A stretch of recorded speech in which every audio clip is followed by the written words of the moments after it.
কেউ কি নিজের জীবনটাই বাজি রাখতে পারে? একটা ভুল পদক্ষেপ, একটা হোঁচট, এরপর কি হয় একজন মানুষের? মৃত্যুর পরে কি সত্যি সব শেষ হয়ে যায়, নাকি শুরু হয় এমন কোনো দরবার যেখানে প্রশ্ন করা হয়, তুমি কি ছিলে, নাকি কেন এমন হলে? ভুল আর পরিস্থিতির মধ্যে পার্থক্যটা কোথায়? আর যদি বিচার হয়, তাহলে সেটা পাপের হবে না অভাবের? এই গল্প একজন চোরের, নাকি এমন কারোর যার জীবনে এক সময় ছিল স্বপ্ন, ছিল সম্মান? শুনতে হলে আজকে আপনাদের শুনতে হবে এই গল্পটি। নমস্কার, আপনারা শুনছেন রাতের চিত অডিও স্টোরি। আজ আপনারা শুনবেন বিশিষ্ট লেখক শুভঙ্কর ভট্টাচার্য বিরচিত একটি গ্রাম বাংলার অন্যতম ভৌতিক গল্প, যমরাজের ভোজনশালা। অবশ্যই ভিডিওটা হাইপ করে দেবেন, তাহলে শুরু হচ্ছে। আর এই গল্পের শেষে তোমাদের জন্য রয়েছে একটি ভৌতিক প্রশ্ন। অবশ্যই সেই প্রশ্নটা শোনার জন্য পুরো গল্পটা তোমাদের মন দিয়ে শুনতে হবে।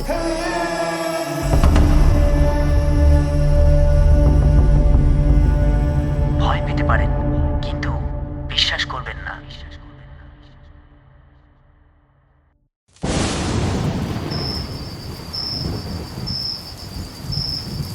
ও শৈলদা, এই তুমি আর বৌদি আমার ছেলের বিয়েতে এলে না, তাতে আমি আর আমার পরিবার ভীষণ খুশি হব।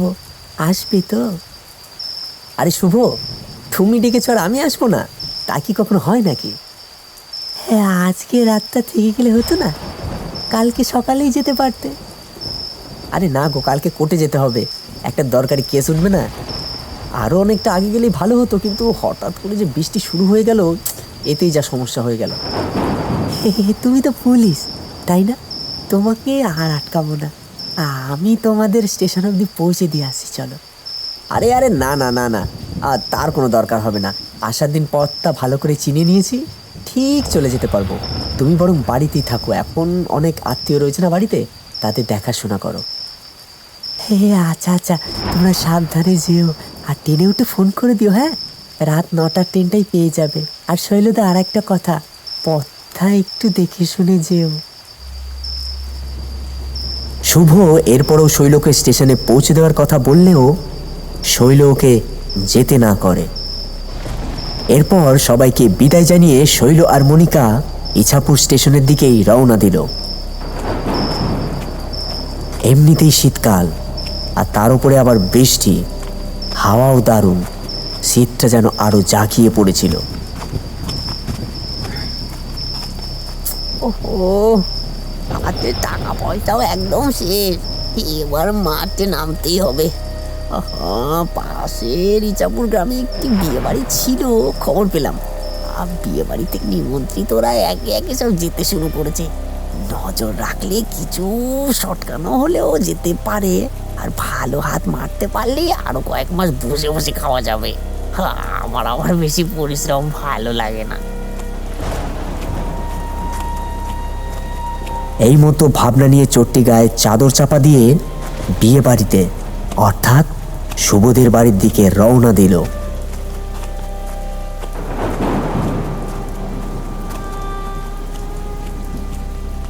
শুভদের বাড়ির দিকেই যাচ্ছিল, ঠিক তখনই শৈল আর মনিকাকে স্টেশনের পথে যেতে দেখে। মনিকা চাদর মুড়ি দিয়ে থাকলেও চোরটির নজর ঠিক মনিকার গলাতে থাকা সোনার চেনটির দিকে পড়ল। বাবা বাবা, এ তো মেঘনা চাইতে জল। ও সত্যি, এ তো ভালো টাকা শোনা হবে গো। আজকে ওটাকে হাঁটাতেই হবে, আজকে আর গ্রামের দিকে যাওয়ার কোনো দরকার নেই। চলো চলো চলো। চোরটি শৈল আর মনিকার পিছু নিল। কি গো, আমরা আসার দিনকে এই পথ দিয়েই এসেছিলাম? আমারও তো তাই মনে হচ্ছে, হয়তো পথ ভুল করে ফেলেছি, বুঝলে? আসার দিন তো এতটা সময় লাগেনি। আসার দিন কিন্তু দিনের বেলায় এসেছিলাম, তাই হয়তো ভুলে গিয়েছি। এবার কি হবে? শুভ ঠাকুরপো থাকলেই তো ভালো হতো। বাড়িতে এখনো আত্মীয় স্বজন আছে, ওকে কিভাবে বলি বলো তো আমাদের স্টেশনে পৌঁছে দিয়ে যেতে? অন্ধকারে একটি গাছের পিছনে দাঁড়িয়ে চোরটি শৈল আর মনিকার কথাগুলি কান পেতেই শুনছিল। ওদের অসুবিধার কথা শুনে ঠোঁটের কোণে একটা শয়তানি হাসি ফুটে ওঠে। পান খাওয়া লাল দাঁতগুলি চকচক করে ওঠে। আর সময় নষ্ট করা যাবে না, কাজটা শুরু করে দিতে হবে। চাদরটা ভালো করে শরীরের সাথে চেপে নিল সে। শুভ ঠাকুরপোকে একটা ফোন করো না হয়। কত সময় এই শীতের রাতের অন্ধকারে এদিক ওদিক ঘুরবো বলো? না চাইলেও বেচারাকে কষ্ট দিতেই হবে। শৈল পকেট থেকে মোবাইলটা বের করে শুভকে ফোন করার চেষ্টা করে।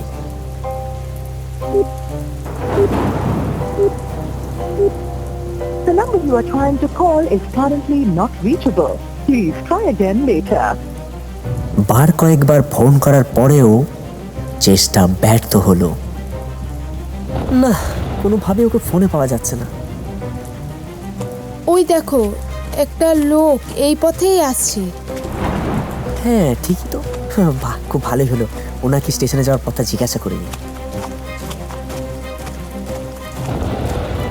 লোকটি আর কেউ নয়, সেই চাদর মুড়ি দিয়ে থাকা চোরটি। শৈল আর মনিকার পাশ দিয়েই যাচ্ছিল।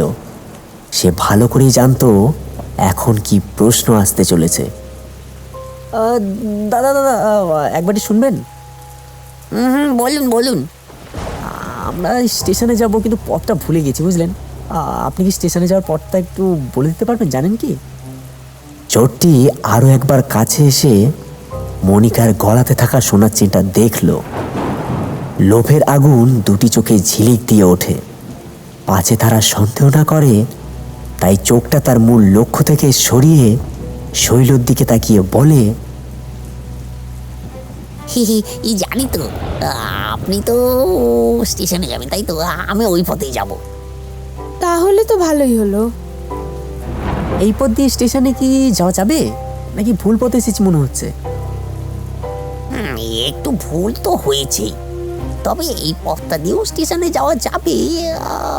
আমার সাথে চলুন, আমি ঠিক পৌঁছে দেব। শৈল আর মনিকা চোরটির আসল উদ্দেশ্য গুণাক্ষরেও টের পেল না। আধো অন্ধকারের মধ্যে দিয়ে শৈল আর মনিকা লোকটির পিছন পিছন যেতে থাকে।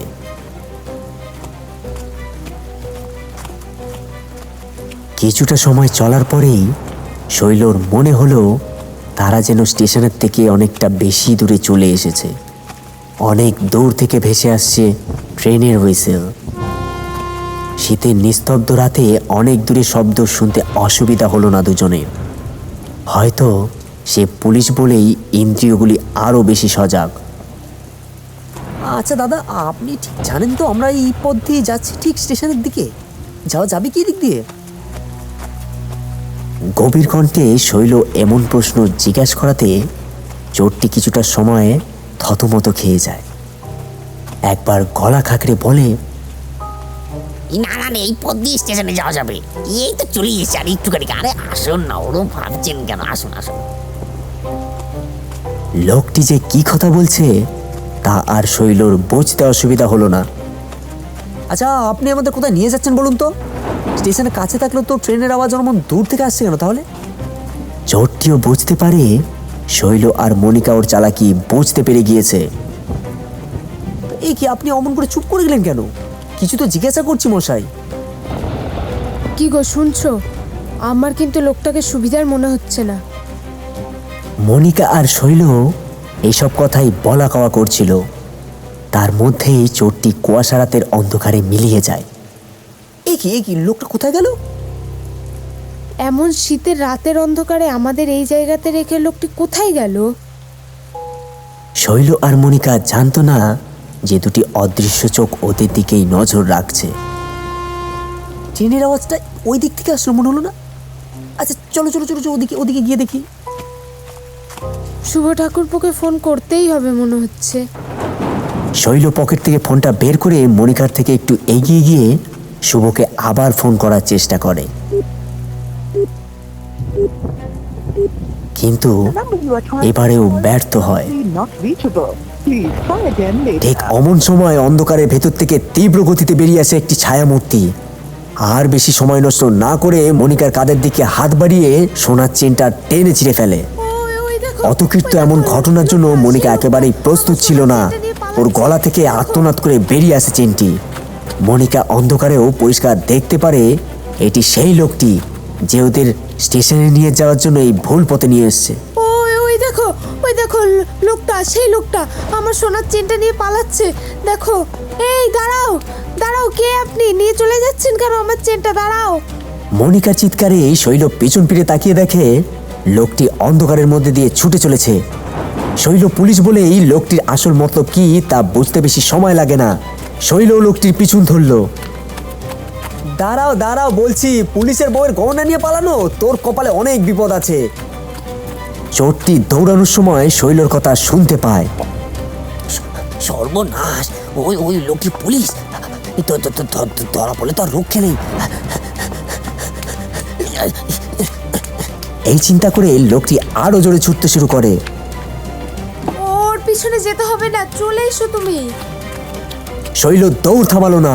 এই অচেনা জায়গাতেও তার উপরে শীতের অন্ধকারে বেশি দূরে যাওয়া ঠিক হবে না ভেবে তার উপরে মনিকা একা রয়েছে। তাই শৈল আবার মনিকার কাছে ফিরে এলো। মনিকার চোখে তখন জল।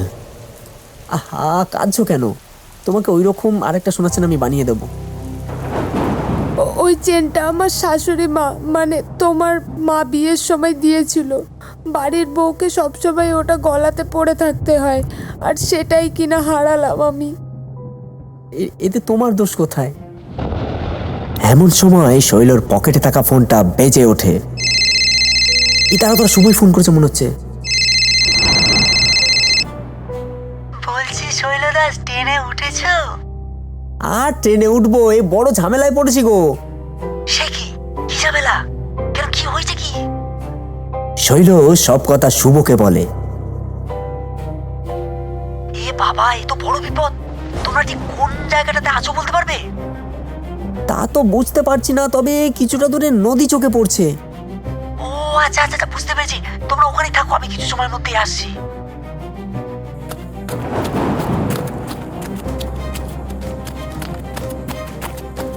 পুলিশের কথা শুনে চোরটি না থেমে অন্ধকারে অনেকটা দূরে চলে যায়। কুয়াশা রাতে সামনে পরিষ্কার দেখতে না পেরে দৌড়াতে দৌড়াতে হঠাৎ করে পাথরে হোঁচটকে ছিটকে পড়ে।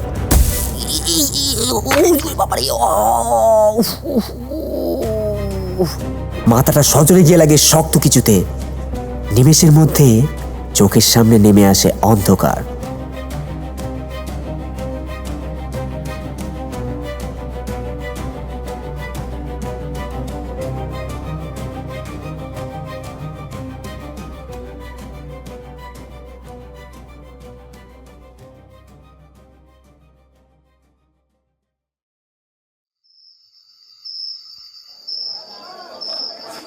চোরটি যখন চোখ খোলে তখন বেশ কিছু গলার আওয়াজ ওর কানে আসে। কয়েক মুহূর্তের জন্য তার বুকটা কেঁপে ওঠে। তাহলে কি পুলিশের হাতে ধরা পড়ে গেল? চোখ খুলে ধীরে ধীরে উঠে বসে। মাথার বাঁ পাশটা বেশ ব্যথা অনুভব হয়। সামনের দিকে তাকিয়ে দেখে একটি খাওয়ারের হোটেল। এখানে খাওয়ার হোটেল, তাও আবার এত রাতে খোলা?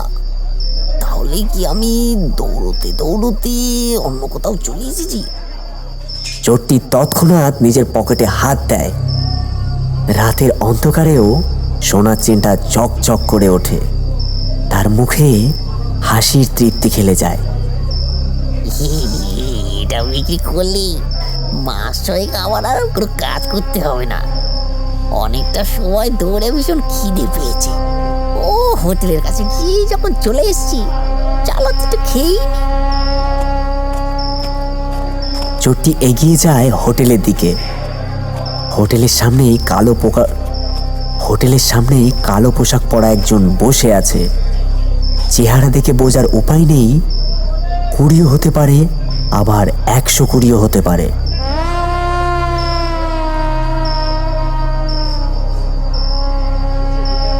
এসে গেছো? তোমার জন্যই অপেক্ষা করছিলাম। খুব খিদে পেয়েছে তাই তো? যাও, ওই টেবিলে বসো, তোমার খাবার আসছে। এটা কোন জায়গা? এটা কোন জায়গায় দাদু? এত রাতে হোটেল খোলা, আবার এত মানুষও এসেছে। আপনি জানলেন কি করে আমি আসবো?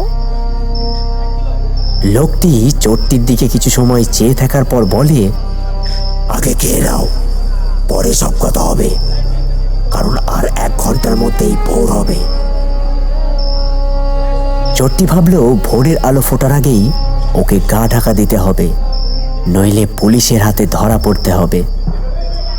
চোরটির আশেপাশেও যারা বসে আছে দেখে মনে হচ্ছে তারা থেকেও নেই।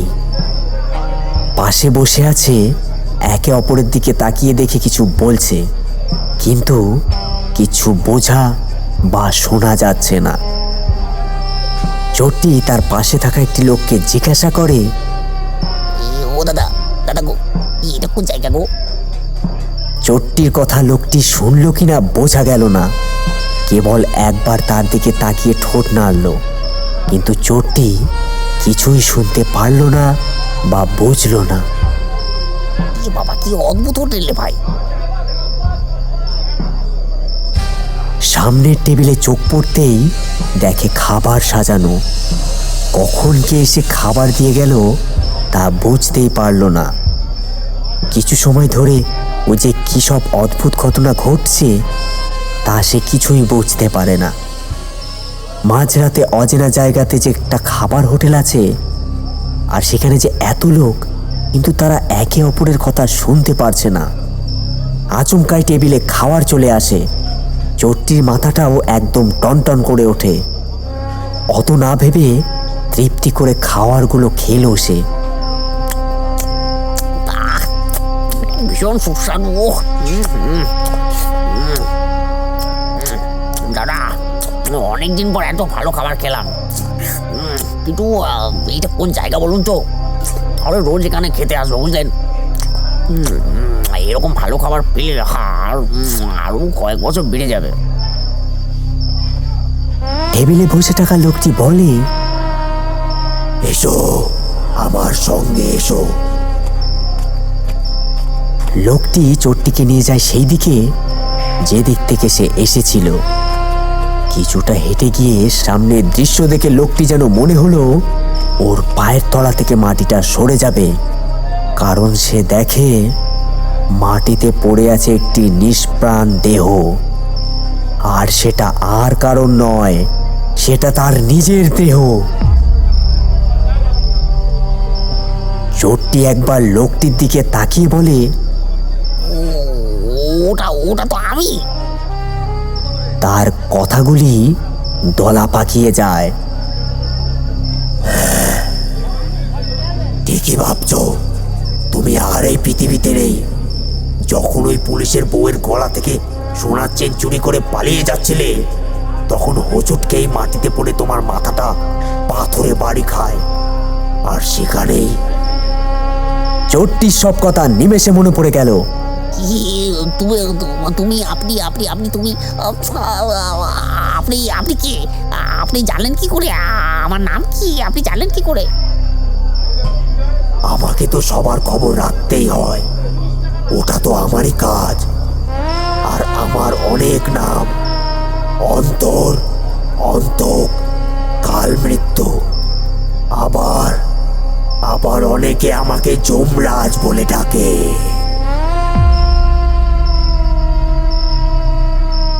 চোরটি তখন রীতিমতো কাঁপছে। তার মানে আমি আর তুমি আর বেঁচে নেই। তোমার যাদের সাথে খেতে বসেছিলে তারা এই পৃথিবীর বুকে নানা জায়গাতে আজকের দিনে মারা গিয়েছিল, তাই তোমরাও একে অপরকে দেখেও দেখছিলে না। এই খাবারের জন্যই তো মানুষের এত লড়াই, এত অন্যায় করা। তাই এখান থেকে যাওয়ার আগে শুধুমাত্র খাওয়ার তৃপ্তির সাথে নিয়ে যাবে, আর কিছুই নয়। তোমাদের এখানেই কাজ শেষ। এই বলে যমরাজ চোরটির মাথাতে হাত রাখে। তুমি জীবনের সব থেকে বেশি যে মানুষটাকে ভালোবেসেছো তার কথা মনে করো।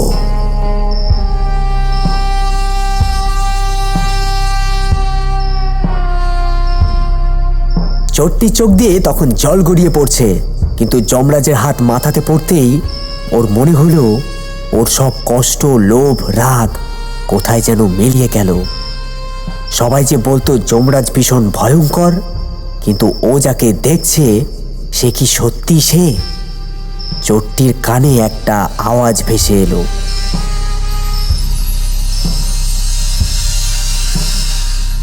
বাবু, আমার কাছে আয়, তোকে কতদিন দেখিনি।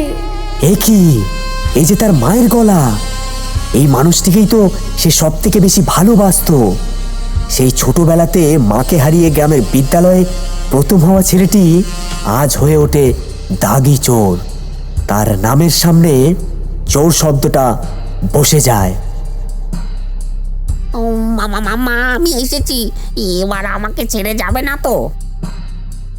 রাতের শেষ আর ভোরের শুরুর সন্ধিক্ষণে কিছু অদৃশ্য ছায়া মিলিয়ে যেতে থাকে। তার মধ্যেই রয়েছে এক মা ও তার ছেলে। এই পৃথিবী ছেড়ে আরো নতুন এক পৃথিবীতে, যেখানে নেই কোনো লোভ, কোনো হিংসা, কোনো দ্বন্দ্ব।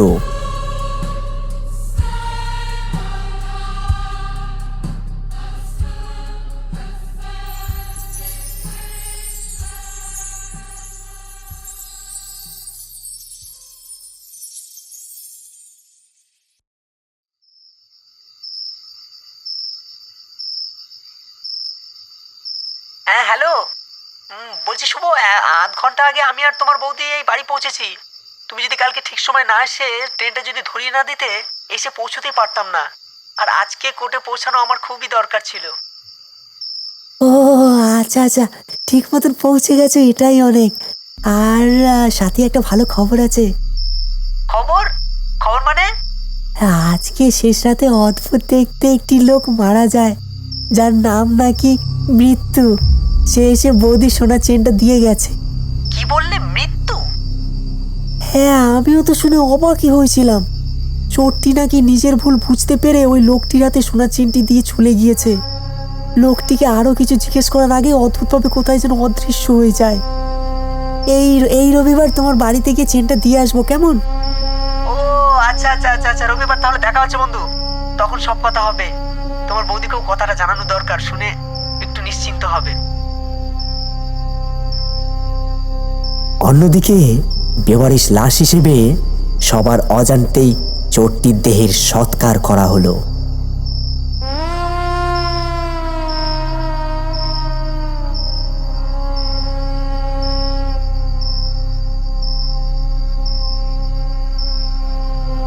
এই গল্পটা শুধু একজন চোরের নয়, এই গল্পটা আমাদের চারপাশে ছড়িয়ে থাকা হাজারো ভাঙা স্বপ্নের গল্প। যে ছেলেটা একদিন স্কুলে প্রথম হয়েছিল, আজ সে অপরাধী, কারণ তার বাঁচার রাস্তা বন্ধ হয়ে গিয়েছিল। ভুল করেছিল সে, শাস্তিও পেয়েছে, কিন্তু তার ভেতরের মানুষটা কি পুরোপুরি মরে গিয়েছিল?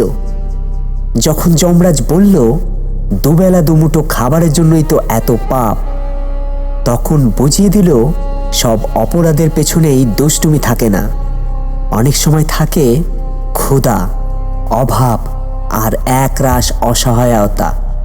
আর যখন তাকে বলা হলো তুমি যাকে সবচেয়ে বেশি ভালোবাসো তার কথা মনে করো, তখন সে চোর থাকেনি, সে হয়ে গিয়েছিল একটি সন্তান, যে শুধু তার মায়ের কাছে ফিরতে চেয়েছিল। তাই কি বলি, মানুষ খারাপ হয়ে জন্মায় না, পরিস্থিতি তাকে খারাপ বানায়।